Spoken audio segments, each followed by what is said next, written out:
Police station વિસ્તારમાં ગઈકાલે નવાગામ એરિયામાં એક ઘટના બની હતી. આ ઘટનામાં હત્યાનો બનાવ બન્યો હતો. આ હત્યામાં ભોગ બનનાર તરીકે અતુલભાઈ સોની કરીને એક વ્યક્તિ છે, એનું મૃત્યુ થયું હતું.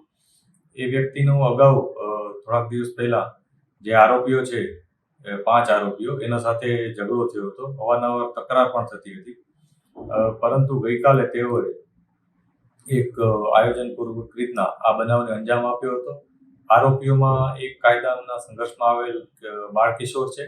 આ ઉપરાંત 4 આરોપીઓ છે, જેમાં મુકેશ મીર, ગોપાલ મીર, આ 2 વ્યક્તિઓ છે. ઉપરાંત એક અભિષેક ઉર્ફે કાલિયા, અખિલેશ પાઠક, આ વ્યક્તિના આ 3 વ્યક્તિઓ છે. અન્ય એક વ્યક્તિનું પણ આમાં નામ આવે છે. આ 4 વ્યક્તિઓ મળી અને જે કાયદાના સંઘર્ષમાં આવેલ વ્યક્તિ છે, અને એ 5 જણાએ મળીને આ બનાવને અંજામ આપ્યો હતો. પોલીસે આ બનાવ અનુસંધાને IPC 302, 143 વગેરે મુજબની કલમો ઉમેરી એનો ગુનો દાખલ કર્યો છે. આ ગુનો દાખલ કર્યાને તરત જ પોલીસે ગણતરીના કલાકોમાં જ 4 આરોપીઓની અટકાયત કરી લીધી હતી અને કાયદેસરની કાર્યવાહી કરી એમાંથી જે 3 વ્યક્તિઓ છે એની ધરપકડ કરેલ છે અને એક કાયદાના સંઘર્ષમાં આવેલ બાળ કિશોરને રાઉન્ડ અપ કરેલ છે.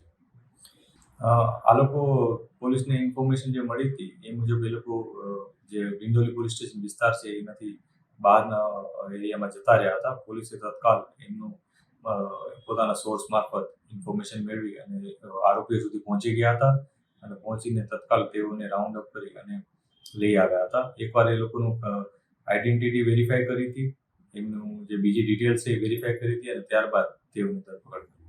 આ 5 આરોપીઓમાં એક મુકેશ મીર, એક ગોપાલ મીર, આ 2 વ્યક્તિઓ છે. આ ઉપરાંત આનંદ ઉર્ફે કાલુપુરે યાદવ અને અભિષેક ઉર્ફે અખિલેશ પાઠક, આ 4 વ્યક્તિઓ છે. આ ઉપરાંત એક અન્ય જે બાળ કિશોર છે, જે કાયદાના સંઘર્ષમાં આવેલ બાળ કિશોર. આ કેસમાં હજી એક વ્યક્તિ ગોપાલ મીર એ હજી પકડવાના બાકી છે.